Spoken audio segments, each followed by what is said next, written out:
Okay, so this is the last side quest on the Forma AU project, and we've already, brought this site in from Forma to Revit.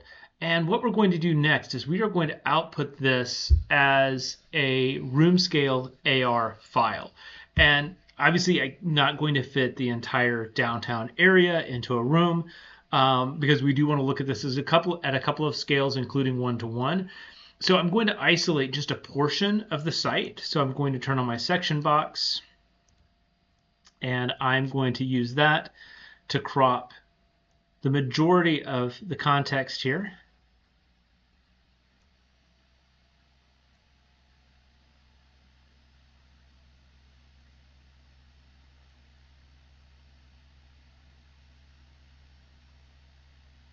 That. And then I'm going to export this as an FBX file.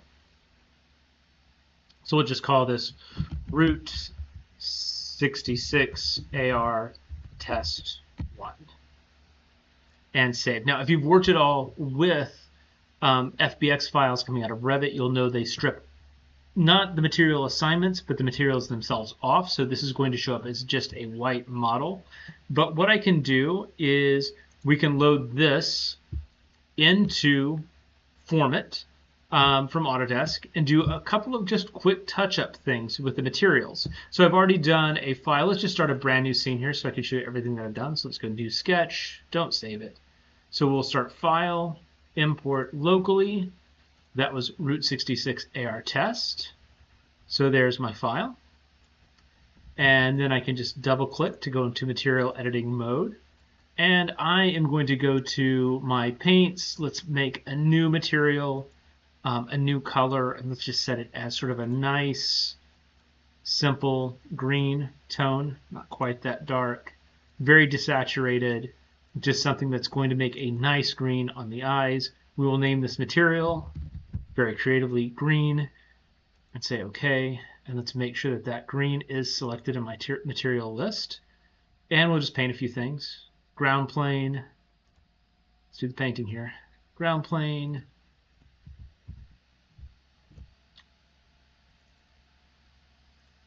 Let's make sure that paint tool is activated here. We're wanting to do moving. Why are we wanting to move format? There we go. So let's paint some trees. So again, I double clicked to come into edit.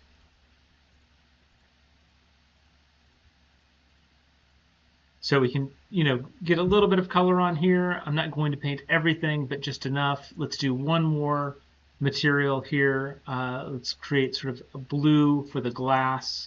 Just a little bit of a nice blue tint. We'll add a little bit of transparency on it. And we'll just name this blue glass and say OK. Again, we need to make sure it's selected from the material list, that the brush is active. We'll put those two little surfaces in there as something that's going to give me just a little pinch of contrast. Okay, so from here, we're going to go File, Export Locally. So the difference between exporting out of Revit and exporting out of Formit is the colors and materials leaving Formit will carry over after as an FBX file, which is nice. Which Revit would do that a little bit better. So let's just put a Formit suffix on the end of this file so I know which one is which. So we have that saved. And what I'm going to do now as an in-between from the AR, we'll be using Figmin XR as our AR tool, our augmented reality tool, is we are going to use Sketchfab. So Sketchfab is a place where you can upload all kinds of models, 3D stuff. And so this is my account on Sketchfab. And this is as simple as going upload, selecting the object from your browser. There's my format file and saying open and upload. So a few key things with this as it is uploading. You need to set it to free. Now there is another route of doing this with Figmin. It's using Discord. I'm going to guess that that is an easier way to keep these things private if it's design progress that you do not want to share.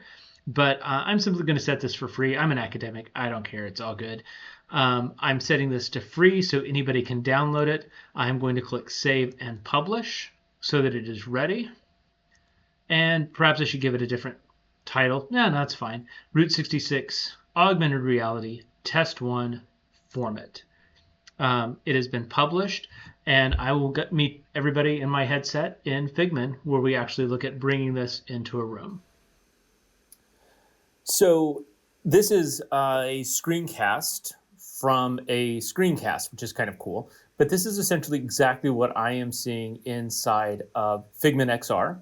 So right here we have the basic interface for Figmin. After you've launched the program, I am going to go to their internet system on the inside, and we are going to flip to Sketchfab. And there are a couple of options for importing models into Figmin. There is Sketchfab, and then there's also Discord. I imagine Discord's probably a little bit more private in terms of bringing your things in. Sketchfab is open to the public in order to be able to do this. I don't particularly care. I'm an academic. So simply going from the website, downloading my model, selecting the model that I want to bring in, dragging and dropping that into the real space that I'm looking at through the Quest 3. And I have that same physical model that went from Revit, or actually went from Forma to Revit to Forma to Revit to Form It. And you're going to see it acts exactly like a physical model in the real world. But there are a few things that I can do with this that's quite a bit different. For starter, I can scale that up to a point where I can actually, sort of do what we've always done with physical models, and that is try and get your head down into the model and get a better sense of scale and perspective on something, which is really nice. And notice I'm moving at a 1-to-1 scale. What I love about this is there's no teleporting. There isn't any, additional oddness that you have to do. And if I scale this up close to full scale, and I have a large enough room like this, I can get this all the way to 1-to-1. And this isn't 1-to-1 yet. This is about the 75% scale on this particular version. But all of a sudden, I can really get a feel for what it's like standing on that sidewalk with the cantilever piece. And now if I have a decent selection of things that I've built up over time in my Figmin catalog, I can start bringing in entourage. So I can bring in the full context model to show a client. And what I love about this with client, too, is there is no learning curve for this. There's no, point and you'll zoom to this location and teleport so you don't get sick. You just put the headset on in the room and start walking around. It takes about, 2 minutes to map a room or so, and then just a few minutes to go in and populate a room and, get the occasional text from your wife while you're working through things. But, entourage, all of those types of things, to put things together at a 1-to-1 scale is absolutely tremendous. And really, even though we've had VR for quite a while, this is something new. This is definitely a new way to explore the work that I'm really excited about.